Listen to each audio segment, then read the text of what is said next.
it's recording. So like I said, you got syllabus, instructor information. If you need to get a hold of me, I do have an extension. It's a little small there. We'll put it up there in bigger letters in a second. Call any of the WITC numbers and dial that extension. It'll take you to my voicemail. Don't ever count on me answering the phone because I'm never in my office. I go up there once a day to check my voicemail. That's about it. But you can leave me a voicemail and I will get it. I check it once a day. The best way to get a hold of me is right there through email. Again, I'll put that up there in bigger letters in just a second. Todd.hoff@WITC. I check my email at least twice a day. If you're going to miss class, that's the best way to do it if you can. Otherwise, if you guys just tell Rick that you're not going to be here, he'll let me know too. If you need to see me, my office, again, is upstairs, but I'm never there. If you need to find me, usually look in this classroom first. Unless there's another class in here, I'm always in here. If you need to know when I'm free, my schedule is posted on here.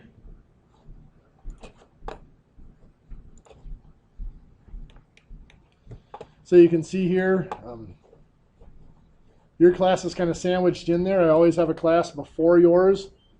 On Fridays, I don't have a class after it. If you need to stay after for questions, we can do that. Otherwise, in the mornings, I'm pretty open, especially Tuesday through Thursday. You can see wherever it says office, I will be in the building. Usually in this room, except for right across here, that 9:30 class. There's another classroom in here at 9:30 every day. So I'll be wandering around the building at that time. Otherwise, the time everybody has off, of course, is the activity hour. I quite often have meetings then, but trust me, if you have a question, I have no problem leaving a meeting to work with a student. Then where it says assigned time, I'm usually in the building unless I have something outside of off campus that I'm supposed to be working on. And again, if you need me for anything, just let me know and we'll figure out a time that I can meet with you and help you out.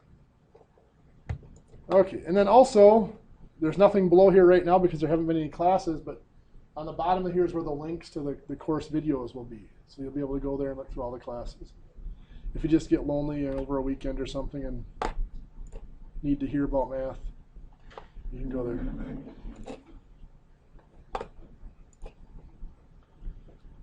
Okay, here's the syllabus.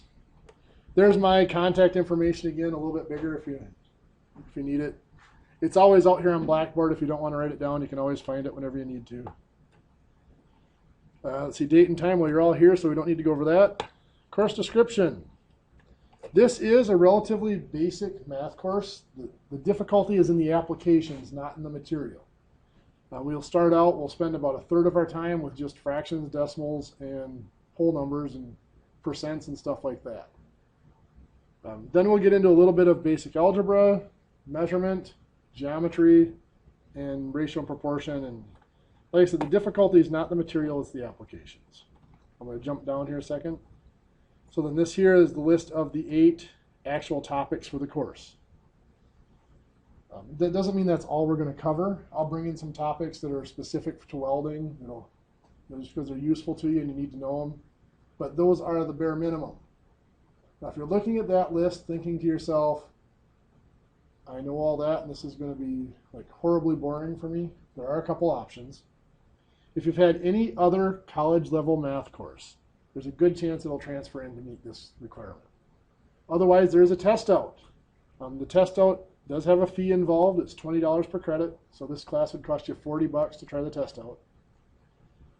To pass the test out, you have to have 80%. Now, the test for this class has 2 parts. There's a part of about 20 questions that you cannot use the calculator on.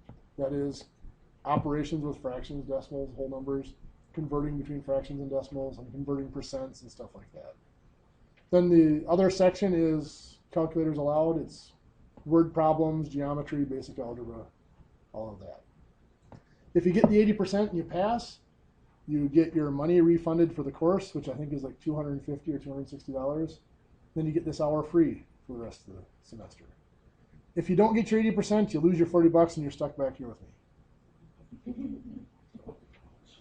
If it's something you want to do, I will tell you this, and it was kind of a surprise to me at first because you look at those topics and I thought, oh, there's going to be a lot of students who can test out. In the past, about 1 out of the 3 students that try the test out actually passed. So it's a lot lower pass rate than what you would think. And it's mostly because people look at that and think I've got it and they don't study and they go in there and and take it, they're not prepared. So if it's something you're interested in or thinking about doing, come and talk to me, and I'll be happy to go over some of the topics with you to make sure you know exactly what to expect. If it's something you're going to do, you do have to do it before the end of the first week. That's just the requirement. Okay, let's go back up here. Textbook. You guys should all have this one, or be in the process of acquiring this one. Hopefully yours is in better shape than mine. Cool. Other required, say technically not required, but highly recommended is a scientific calculator. And I mean very highly recommended. You can get through the course without it, but it'd be really tough. I've always get asked about cell phones, and I don't prohibit cell phones for calculators, but I'll admit the calculators on most cell phones are not very good. They don't really do fractions and all that stuff. So you're still better off with a good one. And then, of course, there's always that issue of text. You get caught texting during a test or a quiz, it can be an issue. So just be careful. If you want to use your cell phone, I won't stop you. Just be careful how you use it. If you don't have a calculator and you want to get one, probably the best one to get. Let's see if I have one in here yet. Texas Instruments are usually the easiest to use. The Texas Instruments TI-30 is about for the price, is about the best one to get. Does all your fractions and all that good stuff for it. They're about 12 or 13 bucks. Spend the extra buck and get solar. I have probably half a dozen of them at my office with dead batteries in them. It's like $6 or $7 for batteries, so it's not worth it. And if you have a calculator and if you're not sure that it's good enough, just come on up and talk to me. I'd be happy to take a look at it for you. You can use a graphing calculator, but if you don't have one, don't go out and buy one. Yeah, but if you have one already. The one thing, depending on what graphing calculator you have, some of them don't do fractions well. Or like The TI-84 is the one that most high schools require. like a 90 or Okay, some of the 90s do fractions. If you want, I can take a look at it for you again and we'll figure it out.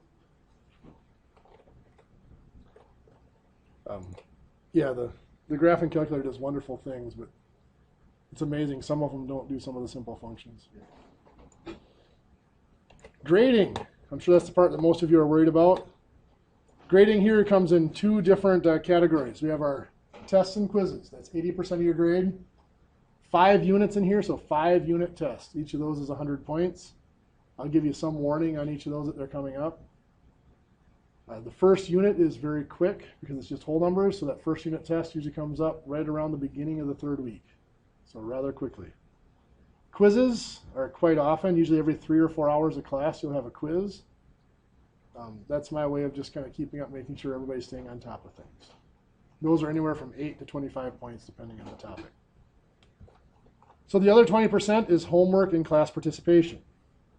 Now by homework, I'm not going to ever say, at the end of class when I give you an assignment, say do page 11, whatever, I will never have you come in the next day and say, okay, tear it out and hand it in. I have 130 some students. I don't have time to grade homework like that. Occasionally what I will do, when you walk into class, a lot of times I'll have a problem up on the board for you to start out while I'm getting ready. I have a string of 8 hours of class in a row on Tuesdays. So sometimes it'll take me a couple minutes to switch gears from the previous class to yours. I'll have a problem up on the board for you to work on when you come in, so sit down and at 2:30 start working on it. Occasionally I'll say, hey, let's turn that one in and see how you're doing. Now, most of the time we'll just discuss it and start with class. If I do collect it, I'm not going to take points away if you get it wrong. What I'm looking at is that you're trying. And also I'm looking at, okay, if you don't understand it, that's something I have to go over again. So homework is graded strictly on effort and what you're putting into it, not on whether you know it or not. Quizzes and tests are to determine whether you know how to do it. And then at the end of class, this is a 3-hour-a-week class for 2 credits. So it is designed to be 2 hours of lecture and 1 hour of homework time. So generally what I'll do is I'll lecture for 30 to 35 minutes. Then the last 15 to 20 minutes or so are homework time. And during that time, I'll give you the assignment. I'll sit back for 5 minutes or so and let you get started. And then I'll start picking out problems and going over with you just to make sure you're on the right track. When you do homework, like I said, since I'll never collect it, I'm not looking to make you do something you already know. If you do the first couple of problems and they're really easy, skip ahead a few. And to me, the homework is for you to learn and to prep for the quizzes. I don't want you to sit there doing busy work on stuff you already know how to do. So some of you may only do a few homework problems and be comfortable with it, and that's fine. But occasionally when I pick some problems to do at the end of class, I may put one up on the board and say, hey, give this a shot. And same type of thing, I may sometimes say, hey, let's tear that one out and turn it in and see how you guys are doing. Gives me a snapshot of how the class is. Any questions on grading? I use the standard WITC grading scale, so I shouldn't have to go through that. Withdrawals, the reason the test outs have to be done in the first week is if you withdraw in the first week, you get a full refund. After that, it's reduced. If for some reason you want to drop the class, whether you're doing poorly and you want to drop it and start over some other time, or something comes up and you have to leave school, I believe it's at 12 weeks you can no longer drop the class after that point. So if you get close to that, let me know and we'll make sure you don't miss it. Like I said, your grades, you can always check it so you know how you're doing. So we should know well before that if there's an issue. I will tell you this. This is now starting my 16th year here, and I have taught this course pretty much every semester I've been here. In that time, I think I've had one student who showed up for class every day and did not pass the class. So if you're here, you're probably going to make it through. You don't want to be number 2, right? Now, with that said, I have had several people fail the course, but it's just because they're not here. Let's see, other than that, I don't need to go over the college policies. You guys know you're not supposed to cheat or hurt each other or steal or anything of that, so I'm not going to worry about that. If you have any needs, whether it's a diagnosed disability or maybe you just are terrible at taking tests or don't like math, let me know. I mean, some people, there's too many people in the room, it's distracting to take tests. We'll figure something out for you. Just come and talk to me. This one I have to have on there because the class is recorded. It's property of WITC. You can't make a profit on it. If you do, I get half. And then that's just the list of the units for the course. Any questions? Okay, pretty simple stuff. Okay, so I'm going to end my first recording there just to